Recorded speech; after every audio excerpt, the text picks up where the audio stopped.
Good morning to all of you. Today I am going to start the module 8th with the topic Guna theory. Actually, as we have studied in the personality theory, that on the basis of different characteristics, traits, we can divide the personality into different parts. Similarly, based on our mythology, scriptures, Vedas, we can refer the different type of personality, or we can divide the different type of personality on the basis of some qualities which we refer as in Guna theory. It means both are the same thing, but Guna theory derived from our scriptures, mythology, Vedas, especially from the Bhagavad Gita, and from the childhood we have learned, we have studied the different gunas. So gunas means qualities. These qualities represent the mental qualities which are acquired by ego, personality, attachment, desire, imagination and all. And based on the Guna theory, we can divide the different type of personality into three parts, that is तामसिक, सात्विक and राजसिक. Means क्या होता है कि गुण theory actually हमारा जो माइथोलॉजी है, स्क्रिप्चर्स हैं, उन्होंने डिफरेंट कैरेक्टरिस्टिक्स के क्वालिटीज़ के बेसिस पे कैरेक्टराइज किए पर्सनालिटीज़ को. वो जो डिफरेंट गुण हैं वो रिप्रेजेंट करते हैं positive side, the negative side and the combination of both. वो जो क्वालिटीज़ होती हैं we will refer as an guna theory. और on the basis of guna theory we can divide it into three parts: tamasic, sattvic and rajasic. First we can take the tamasic type of personality. Tamasic completely represent the negative side of an individual, means who having all negative characteristics like dull, lazy, ego, jealous, hatred, who always think bad for others. These type of qualities guna we refer as in tamas. So tamas is the gunas which project of dull, lazy or lethargic energy. Tamasic things bring our energy right down because we always think in a negative direction. So they are full of laziness. Sloth means laziness. Delusion means false belief. Ignorance, confusion in thoughts and action. Naturally, when individual mind works in a negative direction,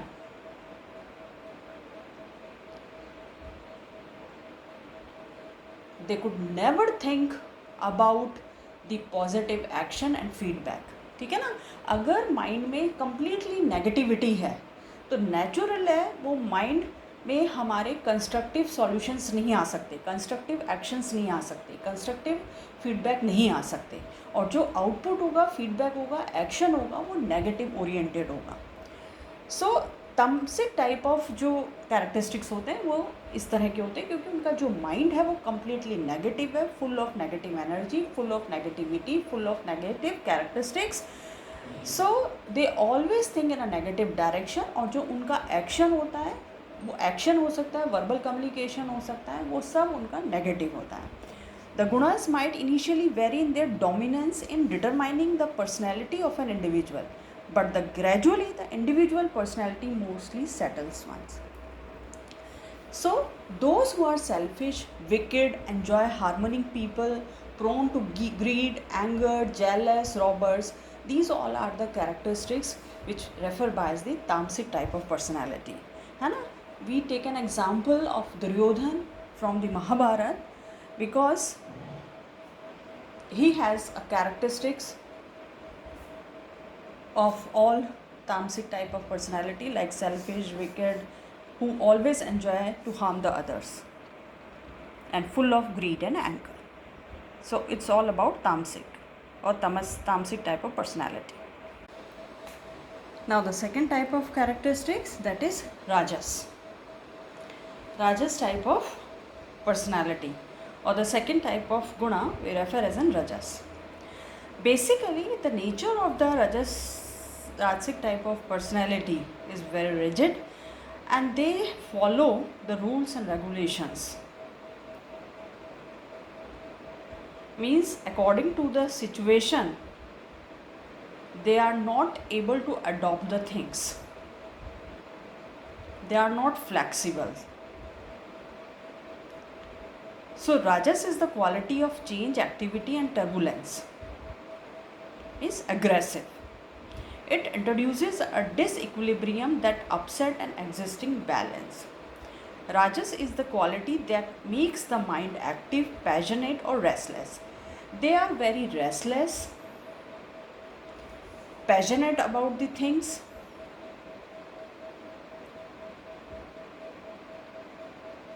naturally ego is high, and they are having a few percentage of lust, greed and need for power.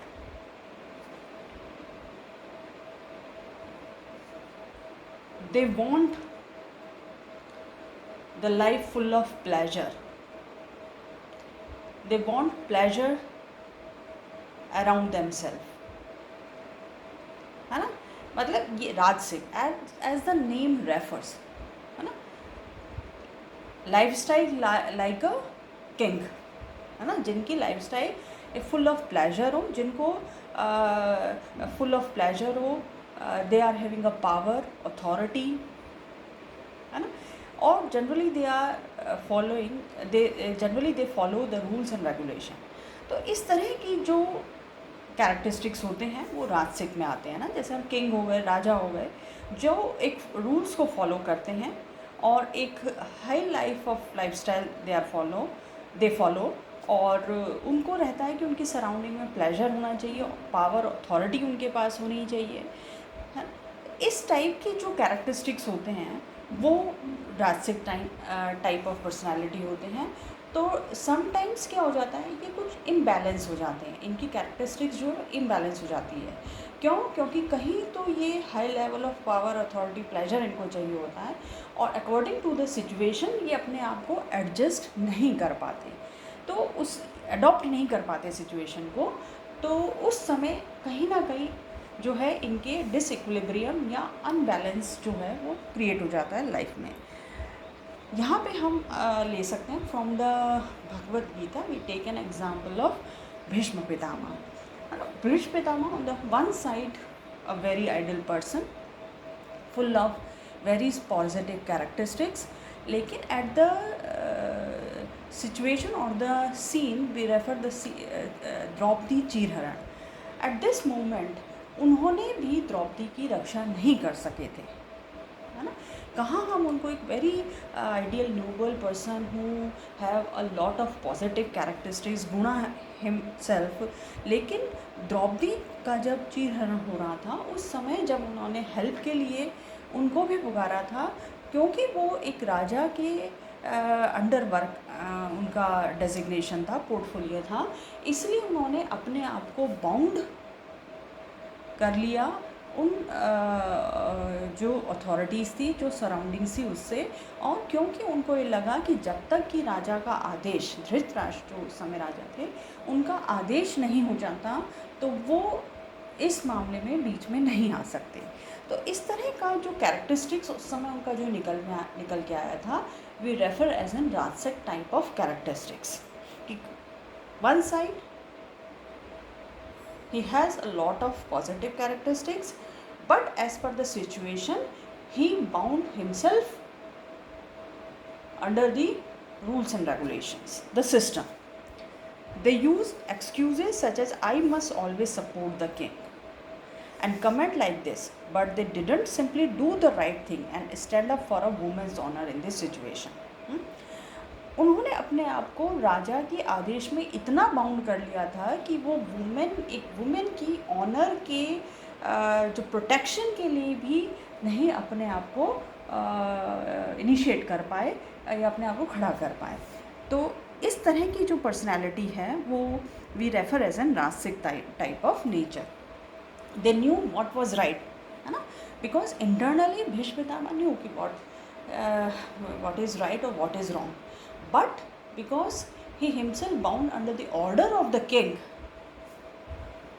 है ना, सो इसीलिए वो जो है द्रौपदी की रक्षा के लिए या हेल्प के लिए आगे नहीं आ पाए। Though he know that this was wrong, he didn't protect her, saying without the king's order I can not protect her. So जो ये कैरेक्टरिस्टिक्स है, it refers the rajasic type of personality or the guna we refer as in rajas. Third one is sattvic, very ideal person, full of positive gunas, full of positive characteristics, full of positive qualities, who always do the things for the welfare of the other person or the society. They are very pure, they do the right things, they do not harm the other person, and free from evil, flawless, and is expressed immaculate, and is expressed in qualities like purity, wisdom, goodness, fineness, bliss, and a love for knowledge, है ना। जैसे साधु महात्मा होते हैं, we refer as N सात्विक type of personality. तो सात्विक type of personalities जो होती हैं वो कम्प्लीटली प्योर होती हैं। They always believe to do the things for the other, for the welfare of the society, for the welfare of the other person. Their mind full of positive characteristics, that is goodness, wisdom, create harmony, happiness. It pauses in an inward and upward motion and brings about the awakening of the soul. और इस तरह का वो कर्म करते हैं, they are doing a very positive karma. तो उनके कहीं ना कहीं इंटरनल कॉन्शियस जो होता है वो लोअर लेवल से हायर लेवल में ट्रांसफॉर्म हो जाता है, और जब हायर लेवल में ट्रांसफॉर्मेशन हो जाता है तो स्पिरिचुअल जो पावर होती है या जो स्पिरिचुअलिटी होती है वो बहुत ज़्यादा आ जाती है, जिससे क्या होता है माइंड कम्प्लीटली प्योर और कंस्ट्रक्टिव हो जाता है और हमेशा अच्छे कर्म ही करता है। तो इस तरह की जो पर्सनालिटी होती है वो सात्विक होती है ना। यहाँ पे हम एग्जाम्पल ले सकते हैं, we take an example from the Bhagavad Gita, when the war was going on, और जो कृष्ण ने लॉर्ड कृष्ण ने ये अर्जुन और जो है दुर्योधन के सामने ये बात रखी थी, मेरे और मेरी आर्मी में से कौन किसको सेलेक्ट करता है। एंड दुर्योधन जो है that is that he was selected the lord Krishna army, where as Arjuna was noble and devoted to Krishna, so he selected Lord Krishna to be on his side and steer his chariot, means रथ जो उन्होंने उसका उनके हाथ में थमा दिया था। जबकि दुर्योधन को ये लगा था कि अर्जुन कितना मूर्ख है, उसने कितना गलत किया, मैंने अपनी पूरी आर्मी अपने साथ ले ली है और मेरी अब जीत तय है। बिकॉज लॉर्ड कृष्णा जो है वो यहाँ रेफ़र करते हैं the sattvic type of personality. तो और Duryodhan naturally the negative type of और the tamasik type of personality has having. तो इसीलिए यहाँ पे कृष्णा ने ये reply, it is no problem if I do this and kill Duryodhana, only my personal name. और एक इंसिडेंट तो ये है, और वही उन्होंने जो है इतने पॉजिटिव कैरेक्टरिस्टिक्स होते हुए भी ये सेलेक्ट किया कि जो है वो दुर्योधन को उनको मारना भी पड़ेगा तो वो यही चुनेंगे, चाहे इससे इनकी इमेज पे भी कुछ लॉस हो, लेकिन वो क्योंकि ज़रूरी है इस टाइप के एविल को जो है इस दुनिया से हटाना for the protection of the society.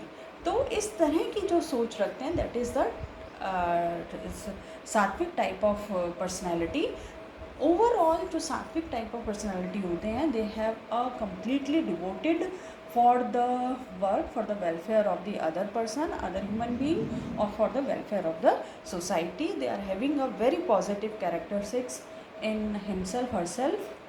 तो ये जो ओवरऑल था, वी हैव स्टडीड द गुणा theory. On the basis of गुणा थ्योरी वी कैटेगराइज द गुणा on we categorize the personality on the basis of gunas or the qualities into three part, that is tamasic, rajasic and sattvic. Tamasic, completely negative type of characteristics, it represent the negative qualities in himself herself. Rajasic, having some few positive characteristics, but they always want the pleasure, the life full of pleasure, and some of the pleasure and the power, authority, and bound himself with the laws and orders.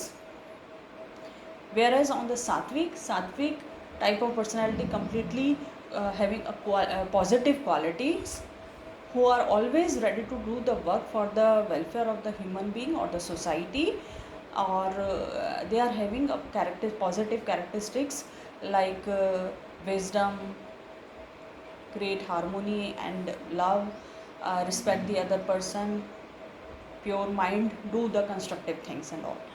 तो अब देखिए, ये जो तीनों type की हमने characteristics या गुण पढ़े हैं, तो ये ज़रूरी नहीं है कि इंडिविजुअल ही गुण हो. We are having combination of all guna भी हो सकता है ना. मीन्स सम परसेंटेज ऑफ सात्विक, सम ऑफ राजसिक एंड सम ऑफ तामसिक. और जो कैरेक्टरिस्टिक्स या क्वालिटीज़ या गुण हमारे अंदर रहते हैं, उन्हीं के according we are thinking like that. और अगर हम वैसा सोचते हैं, तो वो जो सोच होती है वो हमारे एक्शन या आउटपुट या फीडबैक में दिखाई दे जाती है. क्लियर? मीन्स ऐसा नहीं है कि एक इंडिविजुअल में सारे राजसिक होंगे, एक इंडिविजुअल में सारे तामसिक होंगे, एक इंडिविजुअल में सारे सात्विक कैरेक्टरिस्टिक्स होंगे. कॉम्बिनेशन ऑफ, और द परसेंटेज जो हो सकती है, किसी में कुछ परसेंटेज राजसिक कैरेक्टरिस्टिक्स होते हैं, किसी में तामसिक हो सकते हैं, किसी में सात्विक. जैसे कोई इंडिविजुअल पर्सनैलिटी है, वो are having some of the characteristics from the rajasic. Means they want power, authority, and their life style is like a king. But वो कहीं ना कहीं वो उन सब पावर अथॉरिटीज़ का यूज़ जो है वो the welfare of the human being कर रहे हैं, है ना. उनका यूज़ जो है वो कम्प्लीटली पॉजिटिव एक्शन के लिए कर रहे हैं. तो वो जो है सात्विक कैरेक्टरिस्टिक्स या कॉम्बिनेशन जो हो जाता है, वहाँ पे सात्विक क्वालिटीज़ का हो जाता है.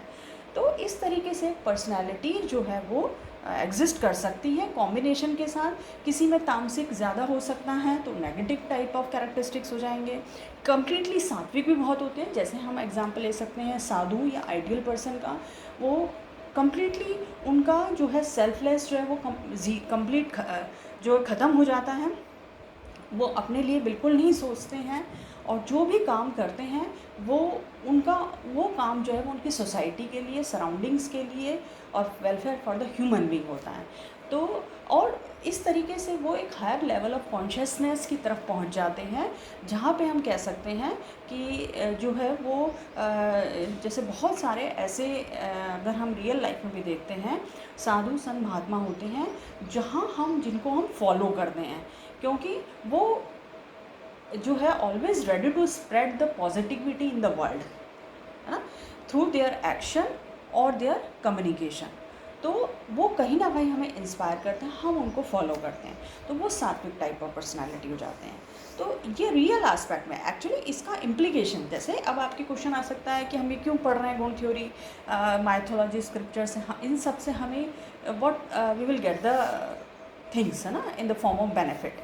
तो देखिए ऐसा है, अगर हम इसकी इम्प्लीकेशन इन दी ऑर्गेनाइजेशन देखते हैं, तो if we understand the three type of qualities, है ना, and their output, along with their output, if we do the action like tamasik, तो उसका आउटपुट क्या आएगा. We do the action like rajasik, उसका आउटपुट क्या आएगा. If we do the things like the satvik, तो उसका एक्शन. इनको अगर हम अंडरस्टैंड कर देते, we are able to understand the three categories, three guna, तो उनके according we are doing the things, we are doing we are performing the action, we are performing our work, we are performing our karma, है ना। तो अगर हम इस तरह का वर्क करते हैं, naturally we are able to use our full potential, वी utilize ourselves, and we are able to utilize the other person also in the organization, है ना। तो इन बातों को अगर हम समझ जाते हैं तो we are able to understand our self, और जो हमारे साथ एम्प्लॉयज़ हैं, either they can be or from the top management, or colleague, और फ्रॉम द लोअर मैनेजमेंट, हम उनको भी अंडरस्टैंड कर सकते हैं, और किस तरीके से उनके पोटेंशियल का मैक्सिमाइज यूज़ हो सके, किस तरीके से हम एनवायरनमेंट को हेल्दी बना सकते हैं। Yes, the next topic of the module 8th we are going to discuss, that is the doctrine of karma. Doctrine means the concept of karma. Okay, the concept of karma, we all know that, है ना, because from the infant or even from the childhood we have learned one thing, or the one important thing,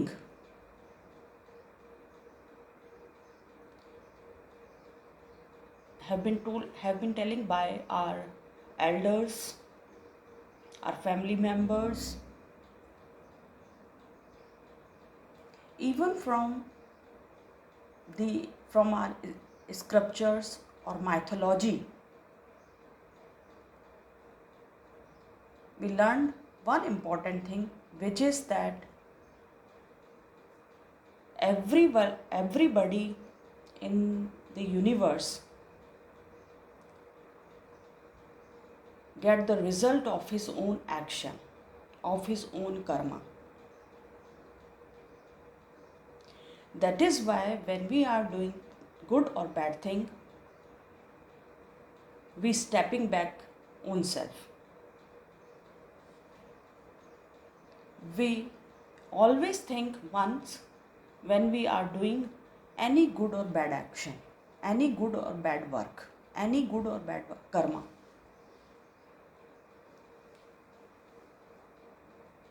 Because our Indian culture especially tells that everybody will get the result or fall of his or her own karma. This is the main concept of karma, है ना। हमने बचपन से हमारे surrounding, हमारे culture सभी में specially ये सिखाया गया है कि जो भी हम कर्म करते हैं उसका फल, उसका रिजल्ट ज़रूर मिलता है. That is why we always think once when we are doing good or bad work. This is the main concept of the karma. So, the doctrine of karma is so deeply rooted in Hindu social setup that it is considered the ethical background of Hindu social organization. References about karma theory are found in the Upanishad. All scripture, Upanishad, mythology, especially from the Hindu background, they are telling the same thing. They tells the same thing, that karma is essential for the attainment of moksha. Means if we want to have a good life, then do the good action, do the good karma. So therefore the basic philosophy of karma relates to the performer of the karma, the circumstances under which an action is done, the result or reaction of karma, inspiration leading to the karma. है ना. Means ये हम सभी जानते हैं. और देखिए ये बात कहीं ना कहीं दिस इज़ ट्रू ऑल्सो ना, दैट इज तभी हम सोचेंगे. देखिए एक there is a need of one motivational factor behind the any action. It is very necessary. Otherwise, there is no existence of the fair system, और जब fair system नहीं होगा तो वहाँ पर कुछ भी जो है एक कंस्ट्रक्टिव वर्क नहीं होंगे। तो कहीं ना कहीं एक ऐसा मोटिवेशनल फैक्टर होना चाहिए कि हम ये करें या ये नहीं करें, है ना, whether we are doing do this और not, whether it is right और वेदर इट इज़ रॉन्ग। तो ये सब जो होता है ये हम कर्म थ्योरी से ही समझ पाते हैं। कर्म थ्योरी ओवरऑल ये बताती है कि every individual, every human being will get the result of his own कर्म और एक्शन, जिसको हम कर्म फल भी कहते हैं। और वो जो कर्म फल होता है दैट इज़ नॉट कि भाई हमें इसी लाइफ में इसी का आउटपुट मिल जाएगा। वो अगर हम जितना गलत करते जाते हैं उसके अकॉर्डिंग जो है वो प्रेजेंट में उसका रिजल्ट मिलता है। मीन्स अगर हमें प्रेजेंट में कुछ आउटपुट गलत मिल रहा है, it means it is the result of our past bad karma. Okay, so philosophy of karma establishes a close relationship between karma and soul on the one hand and soul and rebirth on the other hand। तो इसका जो second concept है ये इसलिए है, देखिए basic concept है, might be when you are studying this concept आपको कुछ डिफरेंट भी लगे, but this is the fact, this is the fact कि हम जो भी करते हैं उसका रिजल्ट मिलता है। आज हम whatever we are getting, this is the result और the phal of our past karma, past action.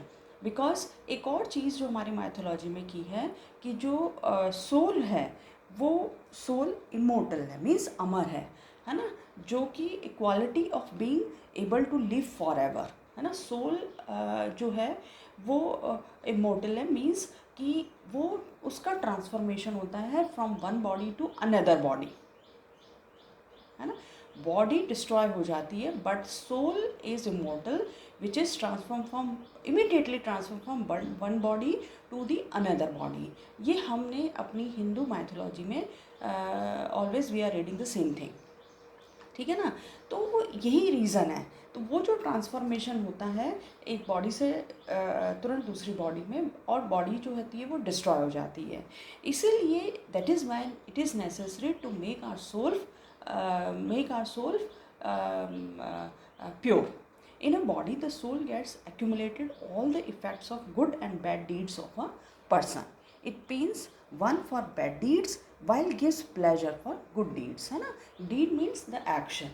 तो that इसलिए इम्पॉर्टेंट है ना, कि यही जो important part of the body है वो ये कलेक्ट एक्यूमुलेट करके रखता है what individual or the soul is the accumulation of all good and bad action of a person, है ना। soul gets accumulated all the effect of good and bad deeds of a person, and it gives pain for the bad deeds or it gives pleasure for the good deeds, है ना। तो concept of Karma यही है कि जैसा mainly इसको दो main concept में डिवाइड किया गया है। एक तो कर्मफल और सोल इज इमोर्टल। कर्मफल इज़ दैट कि हम जो भी कर्म करते हैं उसका रिजल्ट ज़रूर मिलता है, उसका आउटपुट ज़रूर मिलता है। If we are doing the good karma और action of work then will get the good result, और अगर हम जो है गलत काम करते हैं उसका बैड रिजल्ट मिलता है। आज अगर हमारी जो प्रेजेंट लाइफ है whatever we are getting it is the result और the phal of our past karma. Second, soul is immortal, that body is destroyed but soul immediately transfer from one body to another body, and that gets accumulated all the effects of good and bad deeds, ठीक है ना।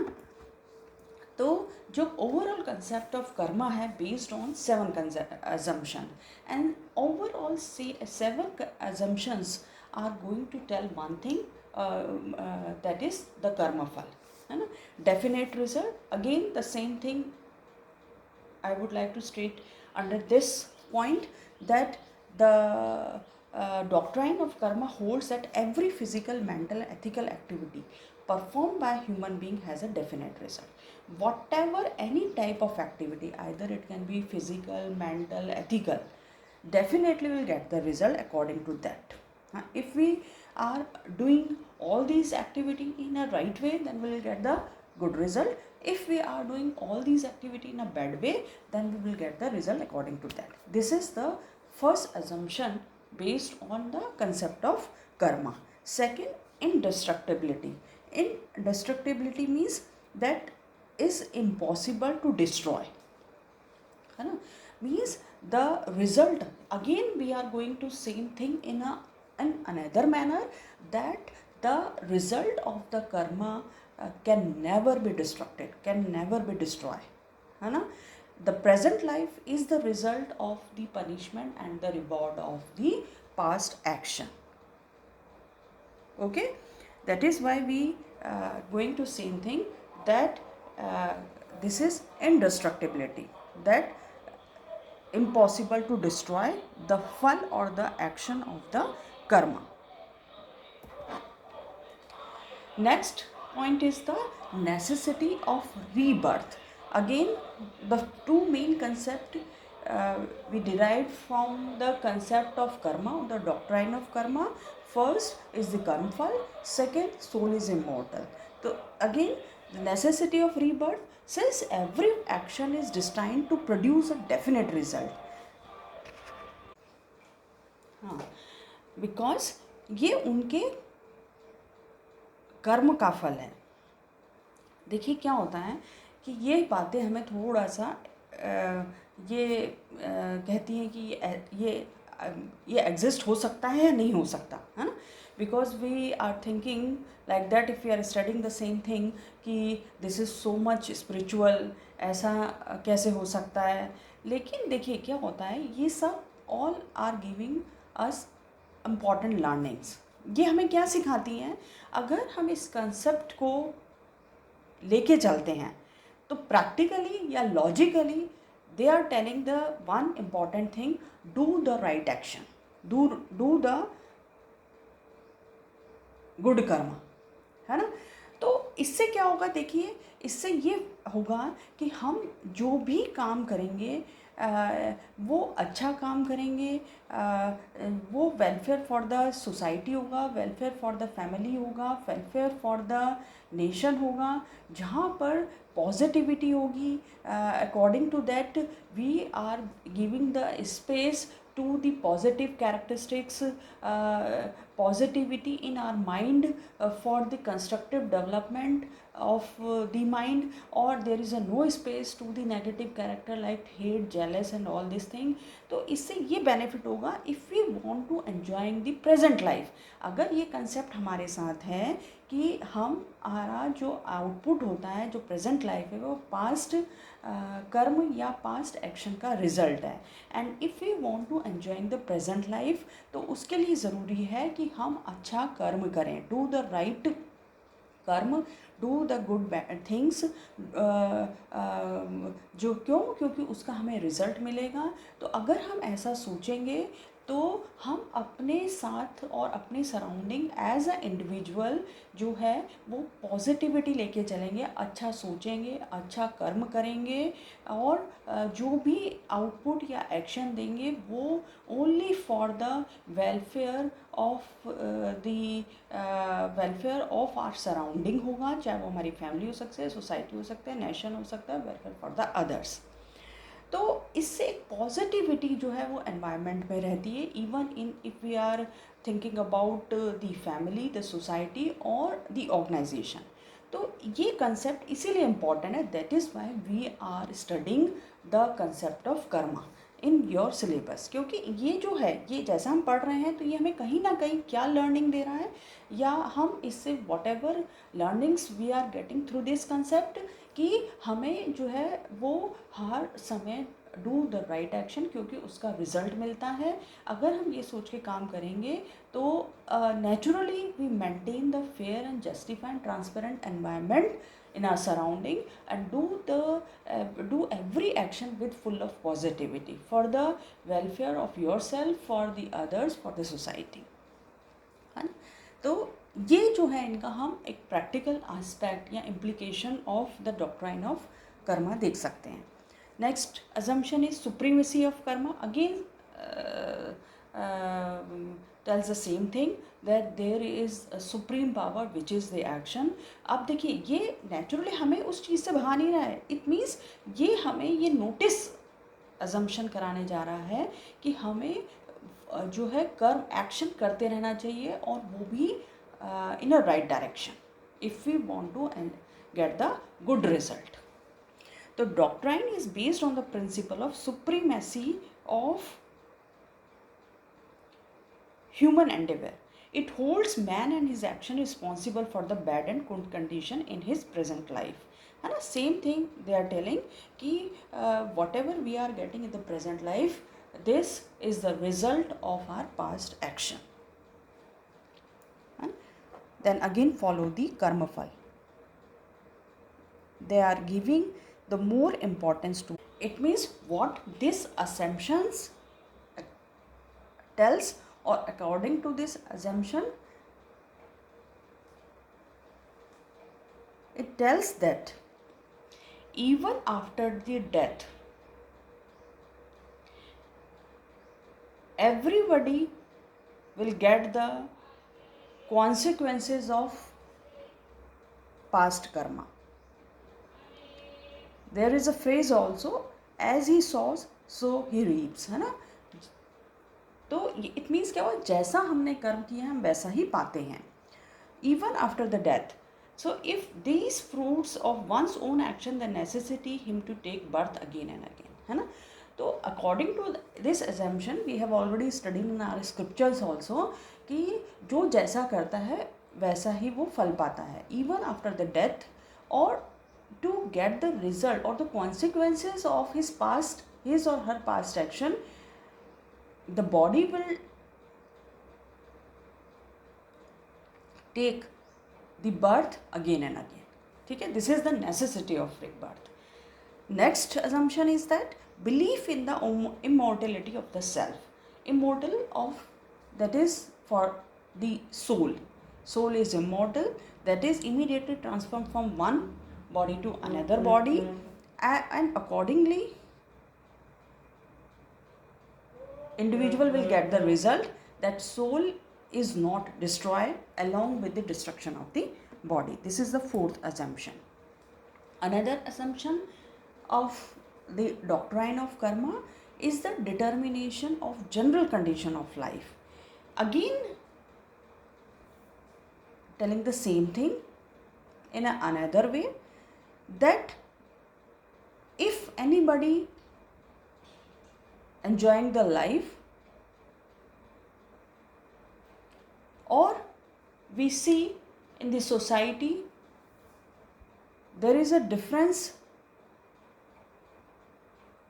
from one person to another in respect of prosperity, poverty, happiness, grief, intelligence, success, failure, they all are exist or differentiate one person to another person, because so there is a supremacy of karma. The last assumption is again the same thing, that is karma vipak is another element. Karma is unlimited, that this is the another way to present the same thing, that this is the unlimited cycle. As means जैसे जैसे unlimited cycle कैसे है कि हम जो काम करते जाएंगे उसके अकॉर्डिंग फल मिलता जाएगा. वो इस लाइफ में हो सकता है, then again we take a rebirth, again we get the result of the previous birth. इस तरीके से ये साइकिल चलती रहती है. This is the never ending, है ना. दिस इज़ द last assumption of the doctrine of karma. It survives not only after that but even after the end of the universe. It is believed that the whole universe will come to an end. Even then karma will not cease to exist. It will continue to survive. इसीलिए मतलब इस overall जो doctrine of karma है वो कर्म को importance देना जा रहा है, which is very important in whole universe. This concept is going to give a importance of karma, how the karma is important, कि अगर यूनिवर्स भी एंड हो जाता है but the output of the कर्म डज नॉट और will not come to an end. It always exists.